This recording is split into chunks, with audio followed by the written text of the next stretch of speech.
Hi, hello, and welcome. We are so excited to have you here today for our newest career coach series, The Power of the Career Conversation. So, before we officially get started, I do want to give a moment for more and more people to come in from the waiting room. For those who don't know me, my name is Alexia Brewster. I'm a program manager here at Forte for the professional team. So I am the person that kind of coordinates these webinar series for our audience. If this is your first webinar with Forte, welcome. We're so excited to have you. If you're a returner, we're also excited to have you. So thank you for coming back for some really good content that we have today for, again, our career coach series, The Power of the Career Conversation. I like to mention that our Career Coach series is a part of our affiliate membership. We have a three-tier membership system here at Forte. So affiliate, again, it's complimentary, so anyone can join that's interested in getting these short professional development opportunities. And with that, I think I'm going to go ahead and introduce our main speaker. So it's Diane Fennig. So she does our Career Coach series. You'll see her here all the time. She has over 25 years of experience with career development as well as management. So she really is the expert within this field of talking about career conversations. How do you grow your career? How do you start thinking about where you want to go with your career? So hopefully you have questions today as well, because after she kind of presents on the topic, we will be opening up for Q&A. So please go ahead and put that in the Q&A box if you do have any questions for her, and we'll get to that at the end. So with that, I'm going to stop sharing my screen, and I'm going to have Diane take it And away. I'm going to share mine. There we go. So I'm real excited to be here. And the thing that's especially exciting is when we finished this last week, last month, whatever we did it, um, we kind of talked about mentors and champions and sponsors, which I'm going to bring in today again. But people had really specific questions of what are appropriate questions. And we always have a big ask, not a big like this, but we have important questions we want to ask people. And the questions are different depending on who you would like to ask. So really today is kind of a dig in deeper, and I'm going to give you actual questions since that seems to be on everybody's mind. So when people connect with folks and ask to connect, everyone wants to be in person. And I say that would be fabulous. However, if at this time, given the fact that it is the holiday season right now and it's between now and the new year, people might be traveling, but they want to still honor your connection request. So they might be in a car traveling, but they still can talk to you. So don't be offended if someone says, could we do this by phone? Could we do this by Zoom over doing it in person? Remember, the important part is the connection and getting the feedback from these folks.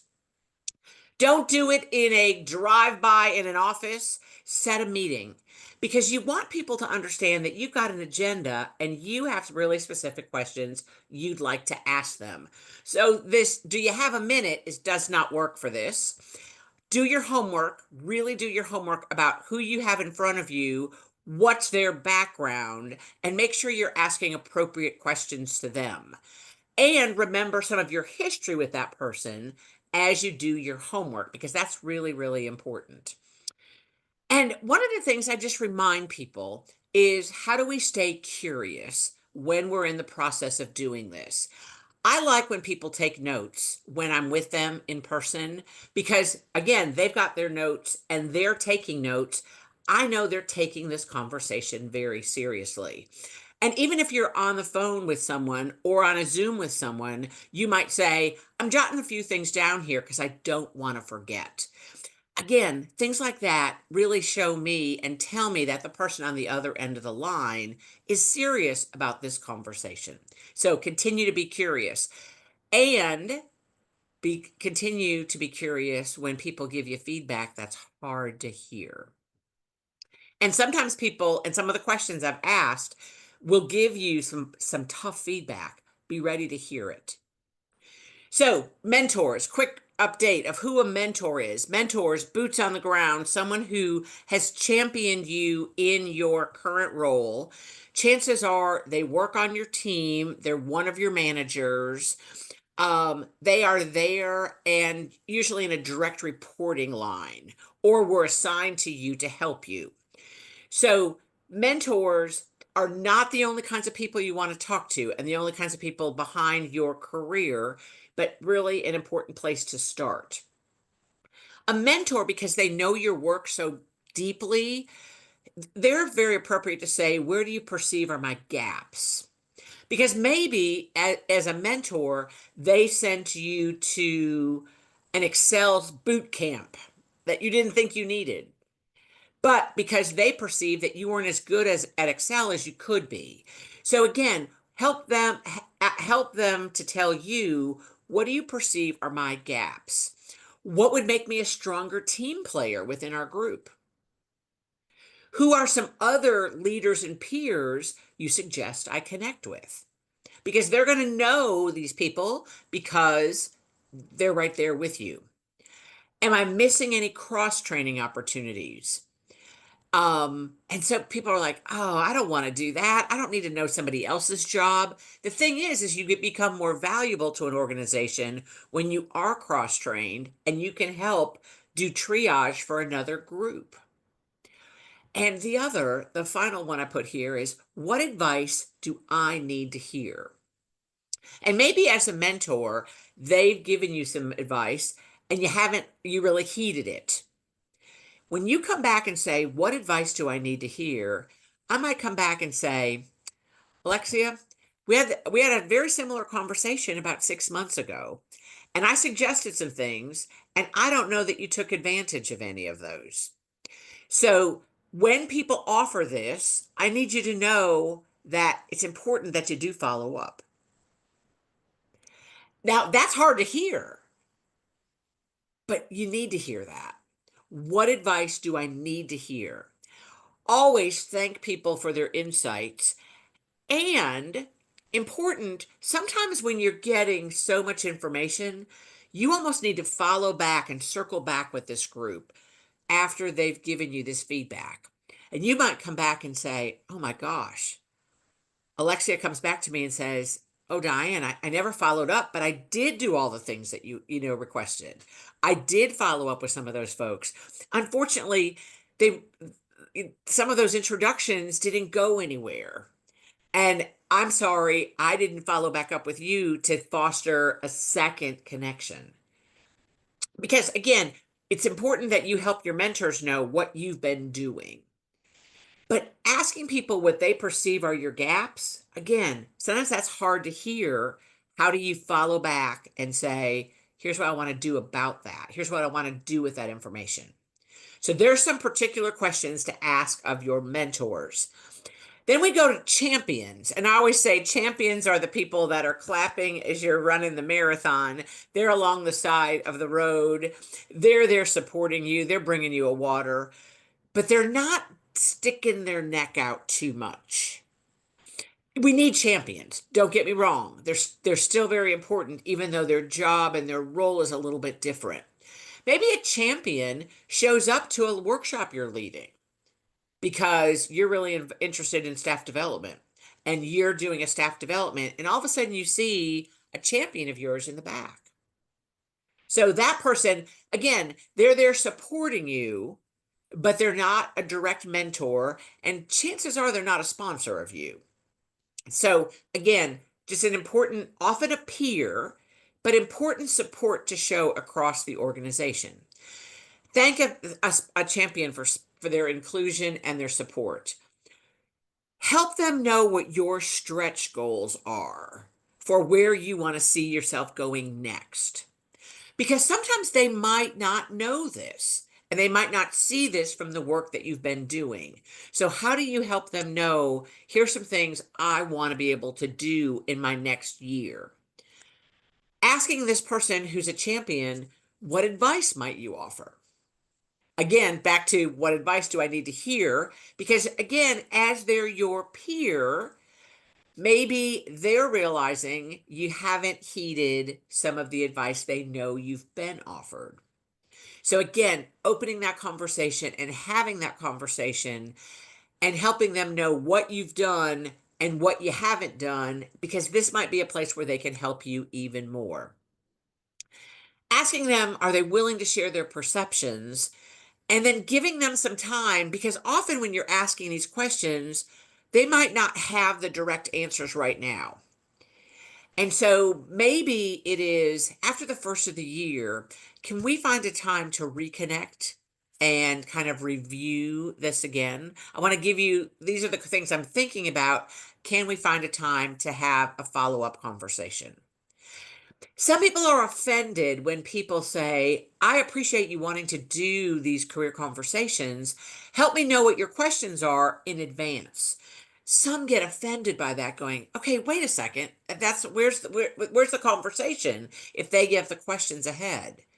But they can do more preparation, and then you aren't having this follow-up conversation.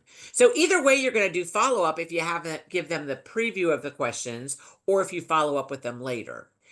And the other thing I like about providing the questions is it shows them how serious you are because you've already scripted the questions. So again, think about how you will circle back with folks because that's always important.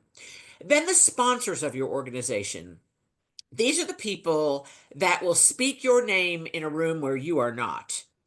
We're having a meeting and I'm looking around for the high pros of our organization. And I'm looking at the list of high pros and I go, wait a second.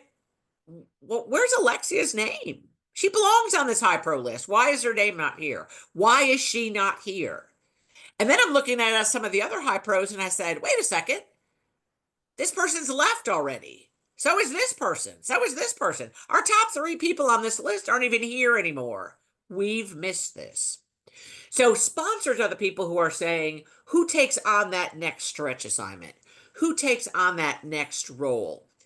And with your sponsors, you want to help them understand that you're vested in being here, staying here, helping them understand your accomplishments because they might not realize that you've been working on your MBA and you've just finished.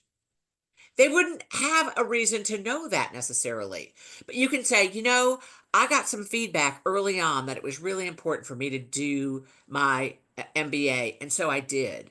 And in fact, I did an internship here with our organization in the marketing department to stretch myself even further. Because again, your sponsor might not know that. I have sought out the advice and counsel of some other people. Name those names so that the sponsor understands, okay, and they might say, you're not shooting high enough with those people. You need to be talking to this person, and this person. Okay. And then again, from that, can I have an introduction? If you think those are the next people I need to speak with, how can you help me get there? Other ideas you have for me of what else I need to be doing. Again, so often here this conversation is there was a stretch assignment offered and it was custody of the eyes around the office. Nobody wanted it. Everyone put their head down. And so sometimes sponsors have to say, that's when you need to raise your hand because not all assignments look excellent, look really good. And the really good assignments everyone wants, but the ones that look a little like, oh my gosh, it looks like I'm going to be in mud, those are the ones you need to raise your hand for. Asking sponsors, who else do I need to connect with? Always important. And again, going back to if you need more time to follow up, how can we do this?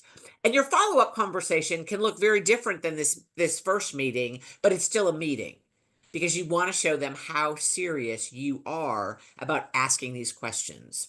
So again, I just tried to create questions that are a little bit different for each of them, but you can see a common theme. Help me know where my gaps are because that's important to do. Every single one of these conversations is going to have you doing follow up and homework. And I love this LinkedIn, let's go ahead and set the game plan here because people are going to ask you to do follow up. And let's not take that lightly. And let's make sure we feed that back to the people that gave us that feedback. And always remember to say thank you. People, when they help you like this with your career, this is very important to you. And it's probably not the first thing that they're thinking of spending time with. So make sure that they understand that you've taken this seriously and you're most appreciative. And again, don't be offended if someone says, let's do this by phone. So my contact information is here. And one of the things I did want you to know, kind of as we try to do this series kind of in order, in January, late January, we're moving this to Wednesdays in the spring term. Should I stay or should I go? So if you got the clash in the back of your head for the rest of the day, I'm sorry. But what happens in January is we need to start thinking about, all right, given what I've learned, what do I do next? And so with that, that's what we'll be doing in January. Should I stay or should I go? And so I do want people to start thinking about, these are decisions you've got to make. I have to say that this, as everyone says, this is an unprecedented time for us. It certainly is. With the outcomes of the election, I've got three different things happening with organizations. I've got people rushing through to hire people right now before the year end. But I have more people that are saying, I need to pause. Some people are saying a pause until after I see what the new year holds. And I've got others saying, I am pausing and not doing any hiring until the end of quarter one.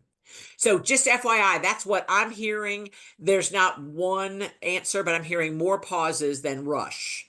So with that, I welcome any questions, and I try to make this very participatory, so we always leave ample time for the questions. So Alexia, what do you got? Anything? Yeah, sounds Oh, good. Yeah, so there is one that I want to bring up, but I do want to remind people, especially if you just joined or joined late, and if you do have questions for Diane, now is a perfect time to put them in the Q&A about any of the content she talked about regarding like how do you have these conversations again with your mentors, your champions, and your sponsors.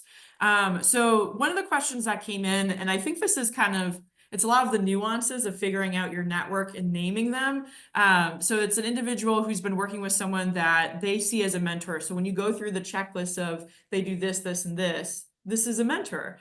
But when they bring it up to them, like, oh, as my mentor, can you help me with this? The person kind of balks at that identity. okay. So this person is asking, oh, moving forward, like with my career, because they're a little bit younger in their career or earlier in their career, is this something like you're not supposed to tell people they're your mentor? Like, is it an assumed thing? Is it something that just kind of like your That's it. experience or advice around people who don't want to claim they're your mentor, but literally are doing everything to be your mentor? There And we I'm go. sure that this can transfer over into sponsorship as well. So like just kind of hearing your experience or what you think. No, that's a great question. It's one of those it's one of those hidden answer questions.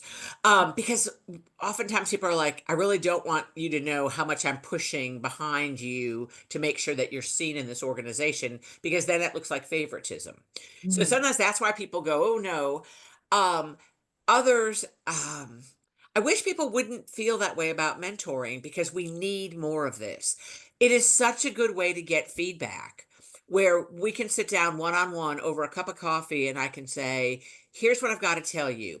You knocked it out of the park in last week's presentation. I got to give you the good news, but I've also got to say, but when you're stressed, I can see you're not bringing your best self to work. And so I don't know what's all going on right now, but I need you to collect yourself, because I have not seen the best side of you these last few weeks at work. And so people need to be able to give you that feedback, and they have to have that relationship. But if someone kind of backs off and says, I'm not your mentor, and you might come back and say, I appreciate that, and I won't call you that. I do want you to know that I see you as a mentor, and here's some of my whys. But I understand that and they might say, I don't want to look like it's favoritism to you over another person. And Mhm. oftentimes mentors are assigned in a short term for a job. And sometimes people are like, you need to find other people. I'm not going to constantly be this person. I just have a short term assignment for this. And they don't want that to be a continuing thing. Mhm. Um, but again, it's that one's tough when people say, oh, I don't want you to assign me that title. Yeah. Yeah. And I personally haven't run into it, but I've heard of people who have. So I wanted to kind of lift that up of like, it does happen, but don't panic. Just like, yeah, have further conversation. And Mhm. if they just can't accept that title, that's okay. Just Right. is what it is. Yeah. So thank you for sharing that because I think that's a really good conversation to have. And so another question that came in. So this question is a little bit tied to I think some previous sessions we've hosted. So this might be this person's first career coach that they're attending. But they just wanted to know some important do's and don'ts while networking from people with people from different companies. So not necessarily mentors and sponsors, but maybe making those first connections, knowing eventually these people could be mentors and sponsors. Um, Mhm. yeah. So when you're reaching out to people, maybe it's like it's helpful to have kind of a context. So I tell people all the time after these sessions, people are certainly welcome to connect with me on LinkedIn. Usually someone connects with me on LinkedIn and the next connection is a sales request. Here's what I need. And that's not real how you build a network. That's not how you build what you need. But instead you come back and say, I would like to I'd like to connect with you on LinkedIn and here's my why. Helping people know what it is you're seeking. And maybe it is a follow up career conversation about their role. And I know kind of on paper how you've gotten here. I'd like the other half of the story, if you will. So, but help people know anymore with LinkedIn. If you've already expended your 5 invitations for the month, you don't have any more and you can't write me a little note, which I'd really prefer the little note because I want to know what it is you're looking for. That if you can't, then you wait till next month and you get them. Or you can buy the extended LinkedIn, but in-mails aren't read. So I don't understand why they give us that as an option, but because people, I don't read them because they're always salesy. Everyone always offers me things I don't want. So I'm like, I don't think that's the right answer. Um, you can try to connect with people through their work email, but I find that LinkedIn works very, very well. And what I like about LinkedIn is I can connect 2 or 3 people with a LinkedIn multi-person message. I like that because then everybody can go out to LinkedIn and see your profile and understand a little bit more about who you are. And I might be connecting all of us because of Forte. I might be connecting all of us because we got our MBA. I might be connecting all of us because we're in the Boston area now. Whatever it is, I'm helping people foster that connection. So I hope that kind of answers some things. It's helpful to me to understand what people want as their point of connection, what they're looking for. Um, because it's nice for people to understand that. And somebody might not connect with you on LinkedIn initially. They'll have a conversation and then follow up and do the LinkedIn connection after. Some people say, you know what? I want to know them first. Everybody does it differently. Yeah. No, I think that's like great feedback of like how do you actually organically grow your network? And bottom line, update your LinkedIn, make sure that it's clear because there are things you can do in your profile to make it clear in general what you're looking for. Because it has some cool features, but also like when you're communicating with people, just being very transparent. But again, not too salesy because I know the same thing. Like when I get a sales pitch within my messages, like I'm less inclined to want to have a Mhm. conversation. Right. Yeah, because it feels, remember, it can be a two-way street instead of just like a one-way, for sure. Mhm. Okay, so we still have time for more questions. So again, thank you so much. Keep putting the questions in the Q&A box if you do have more for Diane. So I think we probably have time for 2 more would be my guess based on Okay. timing. One did come in, and so this is about more of the conversation piece again. So talking about, I'm making an assumption this person has a mentor and they're trying to just figure out if this relationship is a good fit for them. So they started out positively, but they're kind of in a place where they feel like their mentor is not giving constructive feedback. It's Okay. more of just, oh, you're doing great in these things, but never about like, well, how can I improve? And so it seems like the mentor's not really digging into that. So it's like, how do you have that conversation? Or even to an extent, at what point do you kind of look for a different mentor that will give you the feedback you're looking for to grow as a professional? Excellent, excellent, excellent question. Says we have to divorce our mentors when their time is up. And because sometimes their time is up. And what I think what you do is you say, Alexia, thank you so much for all that you've offered. I feel as if I need to stretch a little bit more as I move forward. And so I'm going to seek out some other people to step into the role that you've held as my mentor.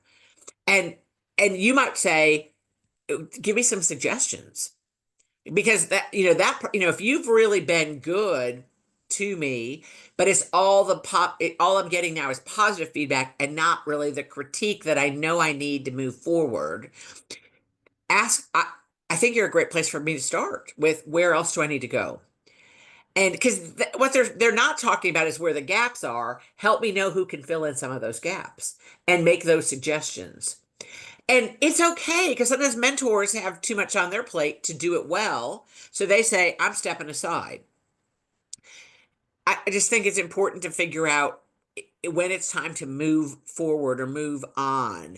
And if someone looks interested in what you're doing, how do you kind of approach them?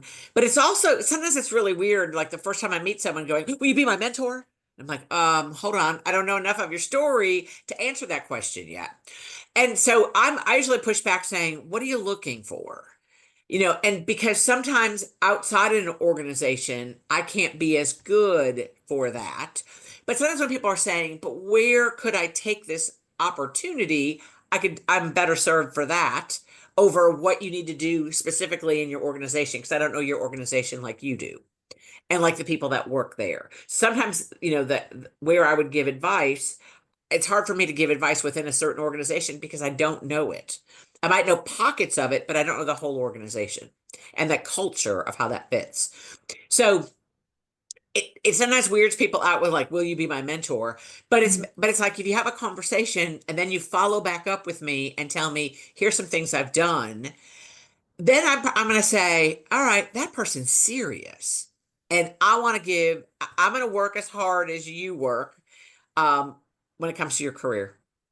I'm not going to do I'm not going to do all the connections and make all the introductions if you do nothing with it. So, Yeah, thank you for that. And so what I'm basically is hearing is like do a deep dive in your own network and figure out individuals what makes most sense as far as like what type of support you can take from them. mhm. I loved your example of yourself of like what you can offer and also thinking about like people outside versus inside organizations and what the perks are and also the cons are of both and like just being Mhm. aware of that and how it can help if you have two different types of mentors, if you will, or multiple people within your network that can provide that support. We need Yeah, a so lot of people. We don't need just one or yeah, two. We honestly, really. yeah, I mean, yeah, I'm starting with one or two, but like, yeah, once you get deeper and deeper into your career, I think it's so important to make like different types of connections and knowing that, yeah, again, as I feel like as you've been saying, like not one person can do everything for you, nor should they. It's Right. important to build like that community that supports you through this. Yeah, so thank you for that answer, Diane. I'm just looking at the Q&A box to see if there's any final questions from the audience. I don't see anything, but I am slowly closing to give a moment in case someone's like frantically typing, because I know I've been there where I'm like, oh, wait, I need to There think we go. to write it down. Yeah, but otherwise, like, again, it's been such a pleasure, Diane. Thank you so much for taking time out of your busy schedule to meet with the Forte audience and to kind of just provide little nuggets of wisdom, especially around career conversations. I know there can be a lot of turmoil as people are figuring out their next steps. There's been some layoffs, so people are in the job market again, just like in general. So we really appreciate you taking the time to offer some guidance to people as they kind of figure this stuff out. That can be a little bit tricky. So again, thank you so much. You're So very welcome. what I want to do now is actually I'm going to share my screen real Go quick. right ahead. Stop Um, sharing mine. There we go. awesome. So we're going to go ahead and oh, we want this one. So I just wanted to do a quick plug for upcoming events. So Diane mentioned that her next one is going to be in January. So it's going to be Wednesday, the 29th.